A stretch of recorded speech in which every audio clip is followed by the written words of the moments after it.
This video will show you how to install a trowel down overlay on an existing slab.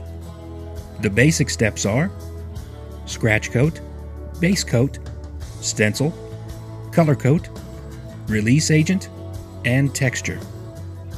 Once the material is hardened, the stencil is removed and the slab is cleaned and sealed.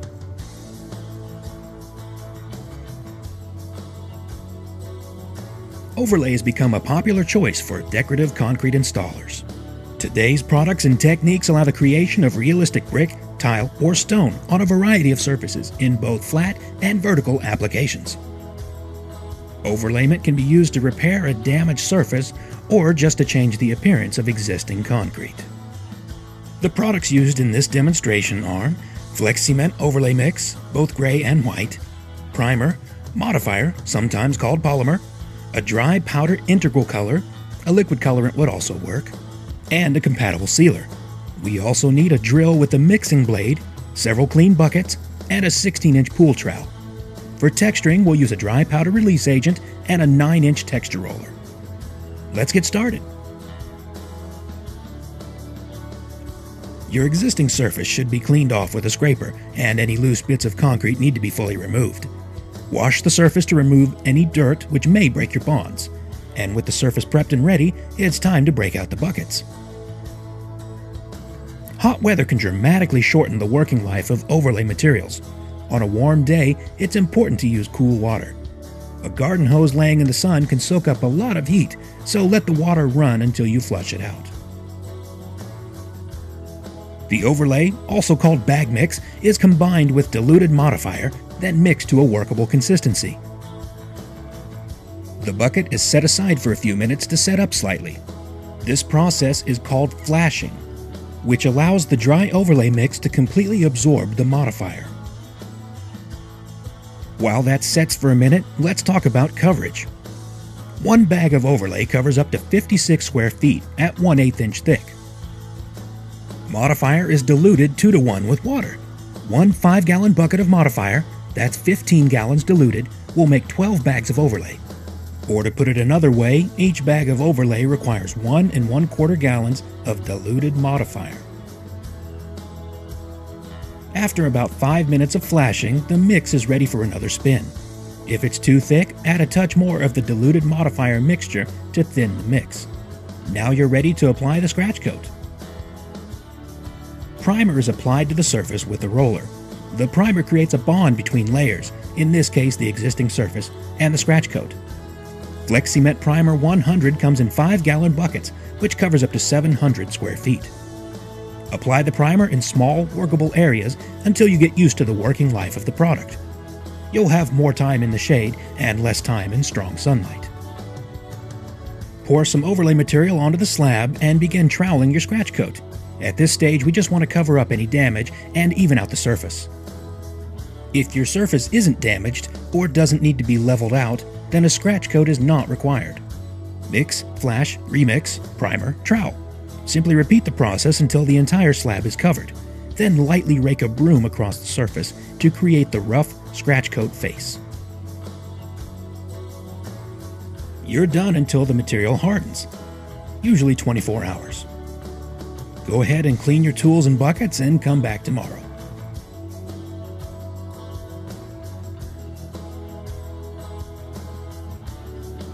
It's the following day and our scratch coat has set up nicely. It's a good idea to take a leaf blower across the slab to blow off any dirt or leaves which may have drifted onto your work site overnight. The day moves pretty fast, so make sure you have everything you need before you begin, including stencil patterns, borders, buckets, colorants, release agent, texture tools, mixing drill, trowels, and scissors, in addition to your overlay materials. The process for the base coat is nearly identical to the scratch coat.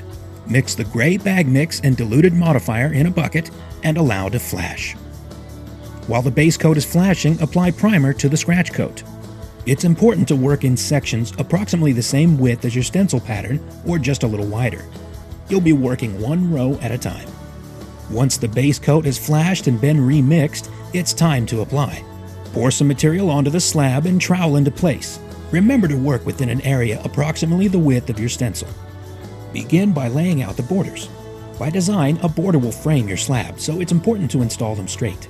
The stencil will naturally curl in one direction. This is called the stencil's memory. Stencils are always installed memory side down. The goal is a uniform layer approximately 1/8 inch thick. Feather or taper the material at the edge of each section to allow you to join to the next section. With the borders in place, you're now ready to install your field pattern. The pattern is aligned and centered and lowered into place. The position is adjusted if necessary and the excess trimmed. That's all there is to it. Simply repeat the process one row at a time until your stencil pattern is complete. Mix, flash, remix, primer, trowel, stencil, trim. The primer needs to be wet to do its job, so if your primer is dried, simply reapply a fresh coat. One of the most important aspects of a successful overlay lies in your ability to keep a steady stream of material flowing to the guys on the slab. A good crew will have one bucket mixing, another bucket flashing, and a third bucket being applied. The stencil shown is our poly-coated non-adhesive paper stencil. DCI also manufactures a self-adhesive stencil.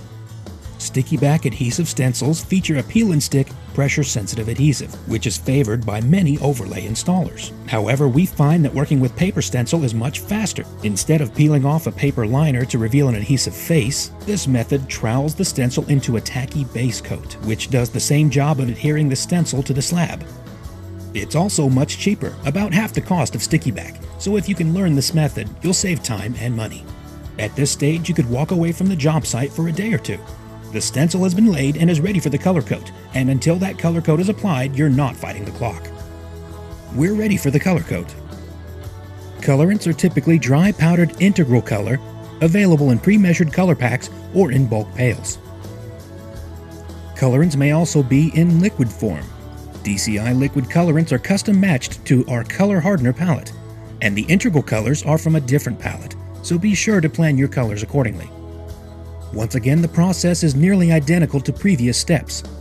Dry overlay is mixed with diluted modifier, along with the dry or wet colorant. The amount of colorant varies according to color. We're using cayenne red integral color, which takes about 1/3 of a cup of powder per bag of overlay. Color charts and recipes are available from DCI. Your color coat can be either gray or white overlay. A white mix will give you the truest, richest color, and a gray mix will knock the color intensity down a bit. If your base coat is still green or wet, primer is not required. But if the base coat has been allowed to harden, you must reapply primer before applying your color coat. Using a pump sprayer, apply a thin layer of diluted primer. The color coat is troweled over the entire surface, no thicker than 1/8 inch thick. This layer of material becomes the final visible surface, so it's important to trowel smoothly. But be careful, if your color coat is too thick, your stencil will be too deep. Overlay material is very strong when it hardens, so it can be difficult and even impossible to pull your stencil if it's in too deep. The goal is an even, level surface about 1/16 to 1/8 inch thick. Now is a good time to talk about coverage. You'll need 2 to 3 bags of overlay for every 56 square feet.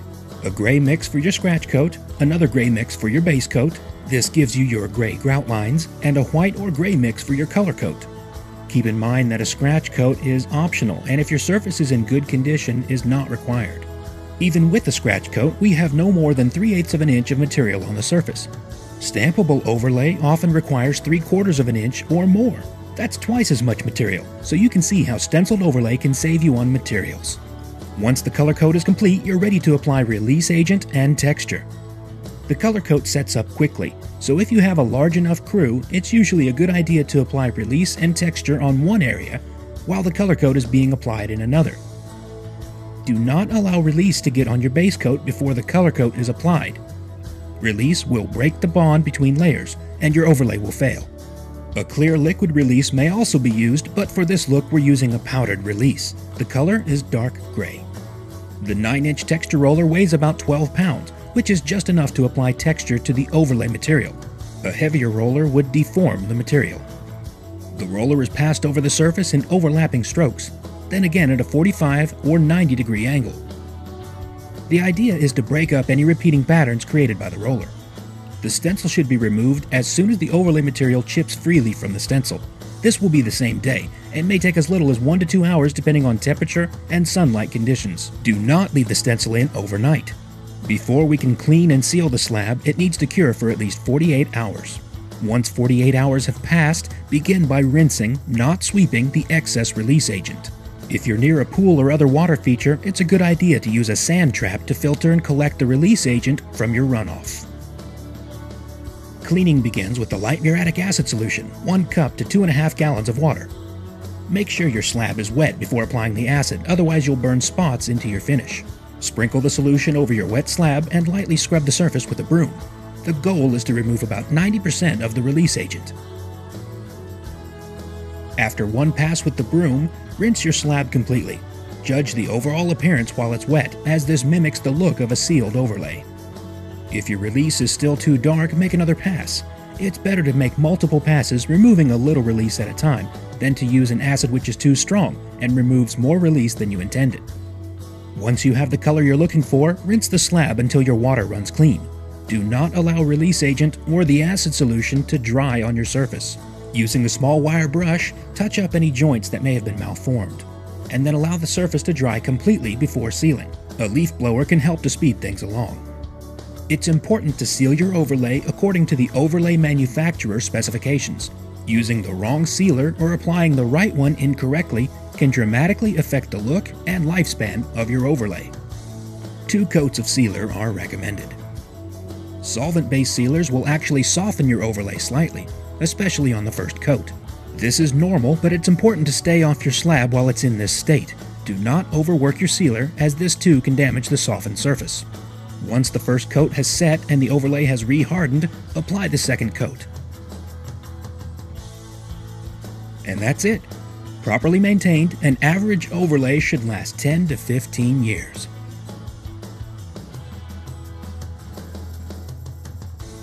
If you have questions about the steps outlined in this video or would like to order any of the products used, contact DCI at 866-332-7383 or online at www.decrete.com.